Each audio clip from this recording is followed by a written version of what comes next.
Hello, everyone. I hope you're having a wonderful day. My name is Mendy Dewees, and this is my presentation on Howard Gardner and his theory of multiple intelligences. Please forgive my voice as I've been very sick the past few days, but I will do my best to get through this presentation. I will be going over a little bit about Mr. Gardner's background, and of course reviewing his theory and what it states. I will talk about the 9 types of intelligences that he outlines in the book discussing his theory. I will talk about a couple of his examples of that theory in action in the classroom and how a teacher could possibly use it. And I will discuss some limitations that were brought forth by fellow psychologists. So Mr. Gardner was really involved in the arts as a child and was a really good pianist in his youth. And as he grew and studied, he was struck by the lack of inclusion of the arts in developmental and cognitive psychology. And so it became a professional goal of his to include those in academia in reference to psychology in the learning process. He was granted a grant, a really big grant in his studies at a really prestigious college. And in that process of research for that grant, he was researching human intellectual capabilities. And specifically, he began to investigate how young children mastered symbol use and many different areas ranging from singing to drawing to storytelling. And he began to notice patterns. So that study led him to coin the term multiple intelligences, which led to the drafting of his 1981 book called Frames of Mind.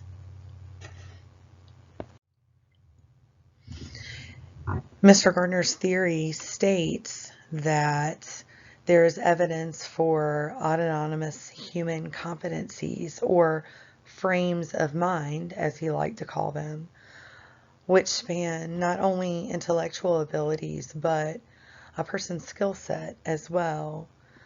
You can see some of those listed here, or all of them listed here to the right. I won't go over them all individually here as I outline them in the next couple slides. But his theory basically means that people can be instinctually intelligent, not only in their thinking process, but in the way that they interpret the world and the world around us. And that we can be intelligent in that interpretation of the world in more than just one area. Here, I'm going to go over his 9 intelligences, which he outlines in his book. And I also thought it would be really cool to include some vocations that those intelligences may excel in. And as a teacher, or someone who's training to be a teacher and who already works with kids, I find that that's helpful in guiding students, future students. So if you can see their strengths, you can see how they can apply that later on in life. So I thought I would include that in the next couple slides. So this first intelligency is verbal, and that's in thinking in words and using language to express meaning and doing that well. I won't go over each of the jobs that are listed, but you can read them on the slide. The next is mathematical, and that's the ability to carry out mathematical operations and do that well and easily. Spatial is the next intelligency, and that's a three-dimensional thinking, maybe thinking outside the box. Body kinesthetic is the next one, and that's the manipulation of objects and to be physically adept, coordination. You can see some of the jobs that would be really applicable to. And then musical, sensitivity to pitch, melody, rhythm, tone. And moving on to the next slide. The next one is interpersonal, and that's understanding and effectively interacting with others. I think all of us in the teaching field probably have a little bit of that. And then intrapersonal, which is understanding yourself well. I really think that one could apply to just about any job field that you're going to go into. Naturalist is observing patterns in nature, understanding the natural world around us and the human-made systems. And then existentialist was his final intelligency, and that's getting those big questions of life and human existence, and he also included spirituality in this one. Excuse me. So as an example of that theory in action, the first one I've listed is that of an elementary age child who maybe has no interest in learning their alphabet. Is not interested in that learning process at all, but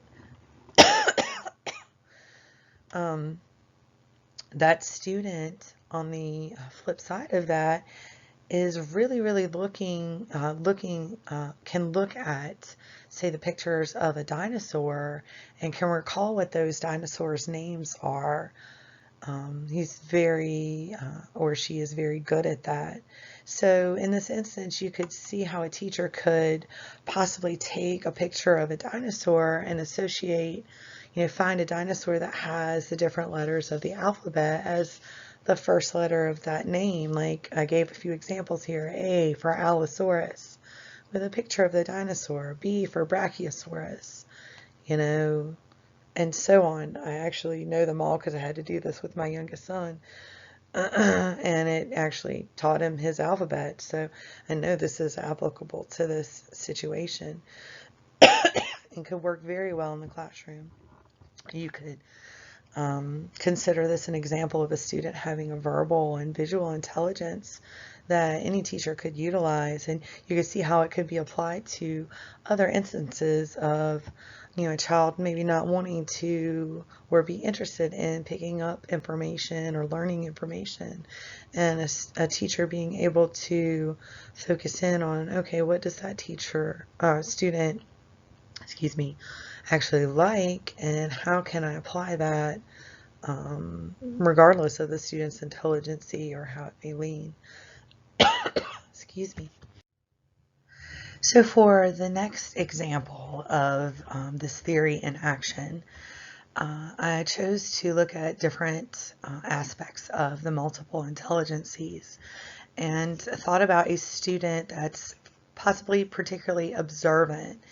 And the teacher notices that the student often is better able to complete assignments when that student sees the teacher do the activity ahead of time or first, and that student can imitate what the teacher does.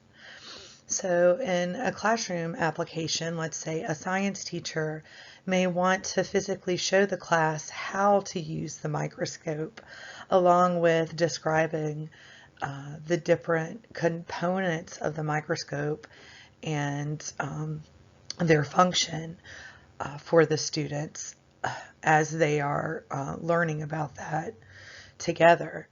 Or a teacher may want to assign a really fun project in which the students could all bring in the necessary items to construct a model of a double helix or DNA strand. And the teacher could do that activity with the class as a classroom activity, engaging that student that can mimic what the teacher can do. This type of observational learning by the student could be considered a spatial, body, or even interpersonal form of intelligency that Gardner outlines in his theory. Some type of psychological critiques or limitations that have been brought up about this theory in Gardner's work is that there are psychologists that believe the concept of multiple intelligences has just been taken too far. Some argue that there's just not enough evidence to prove Gardner's intelligences that he outlines in his theory. And looking at that and thinking about how it may have been taken too far, some also are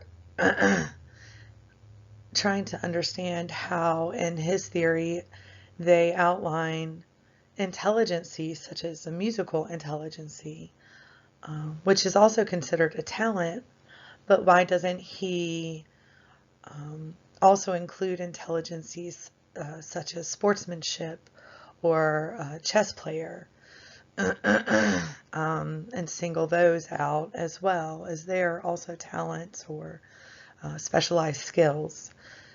So there are some, wavering doubts within that psychological community on this theory.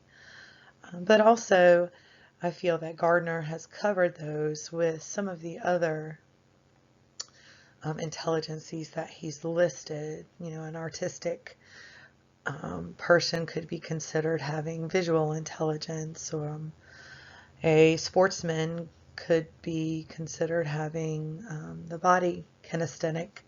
So there's some wavering in this. Really, it's a very fascinating theory, and Gardner has written many books that many teachers have found helpful to look at how students learn and their types of aptitude in different areas. And using his theories has helped them to reach more students on different levels inside their classrooms. So he's definitely worth investigating, and some of his books are definitely worth reading. I hope you guys have enjoyed this presentation, and I will see you around the classroom.